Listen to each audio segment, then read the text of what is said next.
আসসালামু আলাইকুম। ছোট্ট একটা কথা বলি শোনেন, গুরুত্বপূর্ণ। ডাকাতেরা গেছে ব্যাংক ডাকাতি দিবের। ৭-৮ জন ডাকাত গেছে ব্যাংক ডাকাতি দিবের। যে সবাই ব্যাংকের মধ্যে ঢুকছে। ঢুকে এখন সবাইকে বাধা দেওয়ার চিন্তা ভাবনা করেছে ব্যাংকের কর্মকর্তারা। তো এখন ডাকাতেরা বলিচ্ছে, টাকা সরকারের, জীবন তোমাদের। আমরা টাকা নিয়ে চলে যাবো, আমাকে বাধা দিও না। হ্যাঁ, সবাই যার মনে সেই জায়গায় বসে গেছে।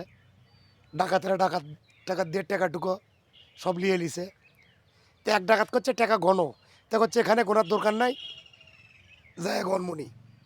হ্যাঁ, ডাকাতরা চলে গেছে। যাওয়ার পরে এখন পরের দিনে তো হইচই, সব নেতারা চলে যাচ্ছে, বড় বড় কর্মকর্তারা চলে যাচ্ছে। এসে করছে দেখো তো কী কী লিছে। তো এখন টাকা আসলে ব্যাংকত 20 কোটি টাকা, লেগেছে ডাকাতরা 2 কোটি, আর 18 কোটি বসে থেকে ওরা ভাগ করছে।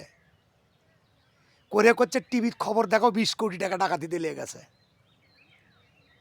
তো এখন টিভির খবর দিচ্ছে 20 কোটি টাকা ডাকাতি লেগে চলে গেছে।